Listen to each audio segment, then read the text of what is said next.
Allah made me not good at some things. I have a limit. I'm not good at accounting. I'm not good at remembering conversations. My mother is. My wife is very good at remembering conversations. Do you remember what you said yesterday? If I'm being honest, I don't even remember what I said 1 minute ago, if I'm being completely honest. Do you remember that game in 1992, the World Cup final? Yeah, that was awesome. But do you remember what you said yesterday? Nope, I got nothing. There are some people that can remember some things, not remember other things. I'm good at creativity, not good at management. This is the thing. There are some people very good at organizing, but not very good at patience. Right? Happens?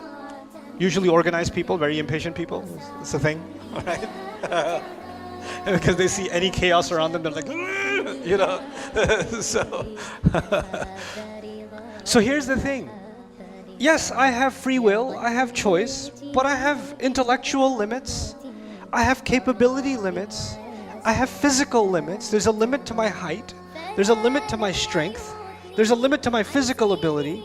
There's a limit to my economic mobility, right? There's a physical bodily limit, and that limit is a jibillah. You know, there's a saying in Old English: you can't grow out of your skin. You know what that means? You're made a certain way, and you need to know what you're capable of, and you also need to know your limits, right? If you're not designed to swim, Allah created you like a rock, and so you just bloop, you know. I had a friend who he could drown in 1 foot. It's a miracle from Allah that he could do that. We went to this place, he went on a slide. It was a kid slide. It was a wet slide. You could stand up on it, your knees won't even be wet. And he's like, wow, like, Allah didn't make you for that, right? So there's the limit placed within our genetic makeup. There's siblings, some siblings super genius, super creative, super academic, and the other one super athlete, but don't ask him to study. Allah made 2 different jibillah, you understand? So there's this body that Allah gave us, and this mind, these genetics that Allah gave us that are all different for all of us. The path that Allah chose, that He says He guided you to a path. The path He made was unique to you. And the path He made for me was unique to me. Based on my jibillah, physically, and outside of my jibillah, my environment. This is what psychology tells us. Human personality is made up of 2 things. It's made up of your genetics and just made up of your environment. That's what modern psychology basically tells you, right?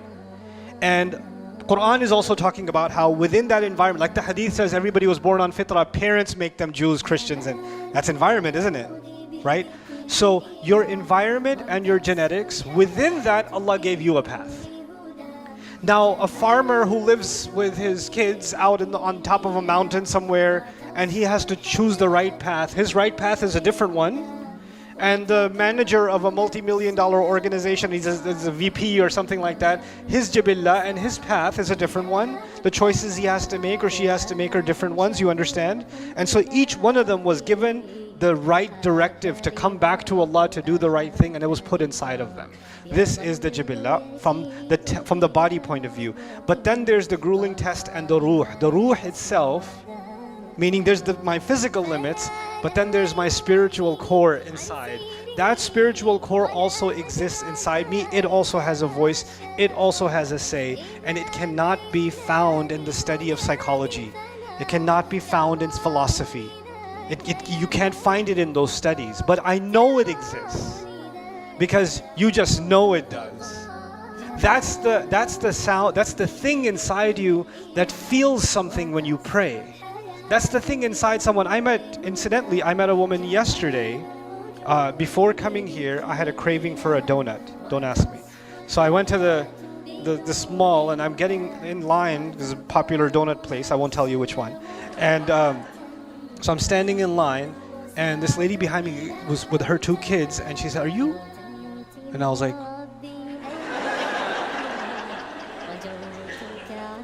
"Yeah."